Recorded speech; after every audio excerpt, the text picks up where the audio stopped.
각종 경제 정보 훈훈한 경제에서 살펴가시죠. 오늘도 쿠키뉴스 송금종 기자와 함께합니다. 안녕하세요. 네, 안녕하세요. 쿠키뉴스 송금종입니다. 네, 오늘은 어떤 주제로 살펴볼까요? 네, 계속되는 정부 규제에도 불구하고 국내에서 부동산 투자를 향한 열기는 식지 않고 있죠. 하지만 이제 정확한 정보와 지식이 없이 그냥 투자에 뛰어들었다가는 이 수익보다 지출이 더 많이 발생하는 상황이 발생할 수도 있습니다. 자칫하면 투자금을 잃을 수도 있고요. 이래서 오늘은 부동산 세금 관련 상식부터 절세 팁까지 알아보는 시간 준비해봤습니다. 네, 이 8.2 대책, 9.13 대책에 이어 최근 발표된 12.16 부동산 대책까지 이렇게 부동산 대책이 연이어서 발표가 되면서 부동산 보유세와 양도소득세 등이 한창 강화가 됐습니다. 그러면서 다주택자들은 세 부담이 증가할 것으로 전망이 되고 있는데요. 이 시간 통해서 도움되는 정보 살펴가시면 좋겠습니다. 자, 먼저 부동산 관련한 세금 종류부터 살펴볼까요? 부동산 세금에는 어떤 것들이 있습니까? 네, 먼저 취득세가 있습니다. 이 취득세는 부동산을 취득할 때만 내면 되는 세금인데요. 이 주택과 그 이외의 부동산으로 세율이 나뉩니다.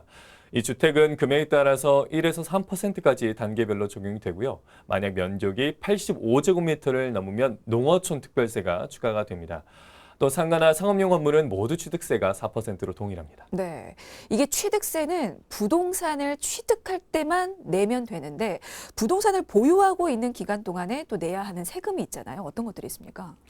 네, 먼저 재산세의 경우에는요, 이 부동산 보유 기간 동안 매년 내야 하는 세금입니다. 이제 건물과 토지 각각에 모두 재산세가 부과가 되고요. 또 정부가 규정한 금액 이상의 부동산을 보유한 이에게는 이 부과되는 세금인 종합부동산세도 있습니다. 이 종합부동산세는 보유주택수에 따라서 이제 가격에 따라서 이제 세율이 달라지기 때문에 개별적으로 이제 확인이 필요합니다. 네, 그러니까 부동산을 보유하고 있으면 매해 재산세는 내야 하는 거고, 그리고 일정 금액 이상의 부동산을 보유하고 있는 경우에는 종합부동산세를 내셔야 합니다. 자, 이 밖에 또 부동산 관련해서 어떤 세금이 더 있을까요? 네, 타인에게 부동산을 임대해서 일정 수익을 얻고 있다면 이에 대해서도 세금을 부과가 됩니다. 바로 임대소득세인데요. 이 주택의 경우 이제 1세대 2주택자부터 이제 임대소득이 과세가 되고요. 수입 금액이 2천만 원 이하라면 종합과세와 분리과세 중 하나를 선택할 수가 있습니다. 네, 알겠습니다. 자, 이렇게 부동산 관련한 세금 종류부터 좀 살펴봤고요. 이제 본격적으로 절세 팁 알아보도록 하겠습니다. 올해 2020년부터 주택 임대사업자 등록이 의무로 변경이 됐다고 하는데요. 임대사업자로 등록을 하게 되면 어떤 세제 혜택을 받을 수가 있을까요? 네, 앞서 말씀드렸던 이제 취득세와 재산세 그리고 종합부동산세 등에서 다양한 세제 혜택을 누릴 수 있습니다. 먼저 보유한 주택과 오피스텔의 전용 면적 60제곱미터 이하 신규 분양이라면 취득세가 면제가 됩니다. 또한 해당 기준을 초과하는 85제곱미터 이하의 주택과 오피스텔은 8년 이상의 장기 임대 목적일 때만 취득세의 50%를 아낄 수 있습니다. 취득세 말고 재산세도 감면 대상이 됩니까? 네, 재산세는 이제 전용 면적에 따라서 차등 감면이 되는데요. 이 재산세 50만 원, 면적 40제곱미터 이하라면 모두 면제받을 수 있습니다. 네. 하지만 종합부동산세 면세 기준은 조금 까다로운데요. 임대 개시일 당시 이제 공시가격이 6억 원, 그리고 수도권 외에는 3억 원이고 임대 기간이 8년 이상, 그리고 2018년 3월 이전은 이제 5년인 임대사업자만 종합부동산세 절감이 가능합니다. 네. 그리고 장기 보유 임대주택이라면 장기 보유 특별공제도 받을 수 있습니다. 그렇군요. 임대사업자로 등록을 하게 되면 이렇게 취득세 그리고 재산세 등에서 혜택을 볼 수가 있는데 만약에 임대사업자로 등록을 하게 되지 않으면 어떻게 되는지도 좀 볼까요? 네, 임대사업자로 등록을 하지 않으면 이제 임대소득의 0.2%가 가산됩니다. 알겠습니다. 자, 이렇게 부동산 절세 팁에 대해서 알아보고 있는 훈훈한 경제입니다. 자, 이제 또 다른 방법에 대해서 살펴보도록 할게요. 부담이 큰 부동산 관련한 세금을 절약하는 방법 또 어떤 게 더 있을까요? 네, 먼저 법인 설립도 생각해 볼 수가 있습니다. 이 부동산 관리에서는 무엇보다도 이제 세금 자체가 부과되지 않는 이 비과세를 최대한 적용받아야 유리하기 때문인데요. 이제 부동산의 법인 전환은 이제 주택수를 줄여서 비과세 혜택을 받으면서 비용 처리나 중과세에도 효과적으로 대응할 수 있는 전략인데요. 이 법인 명의로 부동산을 매입하면 이 개인 임대사업자일 때보다 세금을 좀 아낄 수가 있고요. 개인은 종합소득세율이 6에서 42%, 법인세는 10에서 25%로 큰 차이가 나는 데다가 이제 양도세와 종합부동산세도 낮출 수가 있습니다. 네, 퍼센테이지로만 들으니까 좀 확 와닿지는 않는데요. 양도세와 종합부동산세, 개인과 법인에 따라서 얼마나 좀 차이가 날까요? 개인일 경우에는 이제 양도세가 최대 45%까지 부과가 되고요. 이제 다주택자라면 10에서 20%까지 중과가 됩니다. 하지만 이제 법인이라면 이제 매각 시에 10에서 20%의 법인세만 지불하기 때문에 이 양도세가 상대적으로 좀 저렴하고요. 이 종합부동산세 과세율도 법인이 더 낮습니다. 그렇군요. 그러면 사실 연예인들이 좀 수입이 불안정한데 이병헌이라든지 권상우, 한효주 등이 자신의 이름으로 된 그런 법인을 설립해서 건물을 매입한 것으로 알려졌습니다. 그러면서 법인 설립에 대한 관심도 좀 높아졌는데 실제로 신설 법인도 늘고 있다고 하죠. 네, 최근 이제 다주택자에 대한 정부 규제 강도가 심화되면서 이제 법인을 이용해서 세금 절감을 꾀하는 이들이 많아지고 있는데요. 지난 2018년 2,458개였던 신설 법인이 지난해에 들어서 3,151개로 늘었습니다. 네. 사실 이게 세금 절약을 위해서 법인을 설립하기도 하지만 무조건 법인이 다 유리한 건 아니라고요. 네, 맞습니다. 일단 1주택자라면 개인으로 남는 것이 훨씬 더 유리한데요. 네. 이제 법인은 이제 취득세가 개인 사업자의 2배를 넘기 때문입니다. 또 장기 보유 특별공제 대상에서도 제외가 되기 때문에 이 보유 주택 수와 가격에 따라서 이제 법인 설립 여부를 좀 신중하게 고려하는 게 좋겠습니다. 그렇군요. 최근에 이렇게 신설 법인이 늘고 있는 만큼 앞으로 이제 법인에 대한 세율이 달라질 수도 있을 것 같은데요. 업계에서는 좀 어떻게 보고 있습니까? 전문가들은 정부가 법인이 시장을 교란한다고 판단하면 이에 대한 세법 또한 강화할 가능성이 높다라고 현재 분석하고 있습니다. 네, 뭐 무조건 법인이 유리한 건 아니기 때문에 어떤 변화하는 환경에서 감면, 뭐 비과세, 중과세 같은 두루 고려를 해서 정확한 과세 판단을 내리는 게 좀 중요할 것 같습니다. 자, 그리고 또 올해부터는 다주택자에 대한 혜택이 또 축소가 되기 때문에 그 부분도 좀 짚어봐야 될 것 같은데요. 다주택자들이 시도해볼 만한 절세 팁이 있을까요? 네, 다주택자라면 가능한 1세대 1주택자가 되는 것을 목표로 삼는 게 중요합니다. 네. 특히 가족을 적극적으로 활용해서 제 절세 효과를 얻을 수가 있는데요.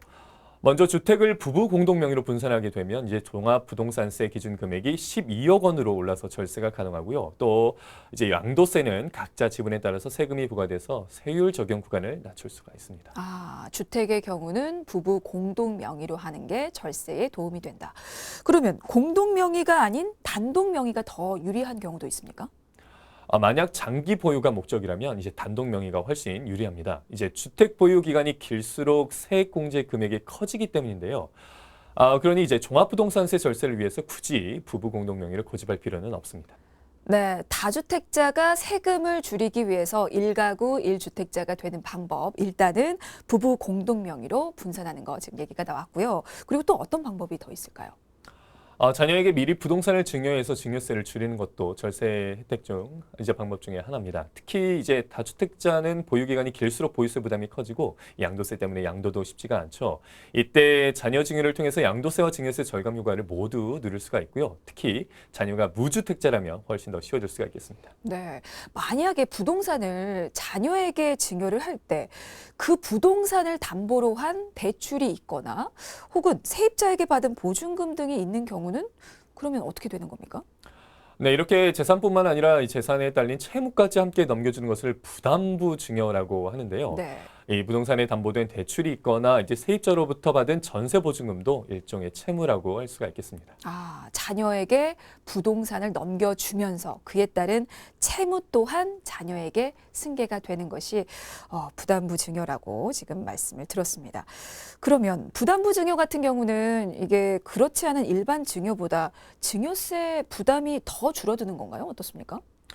네, 채무도 함께 받은 탓에 이제 자녀가 받은 순증여액이 훨씬 더 줄어들기 때문입니다. 이제 가령 자녀에게 부동산 6억 원을 증여를 한다면 자녀는 약 1억 185만 원의 증여세를 부담을 해야 하고요.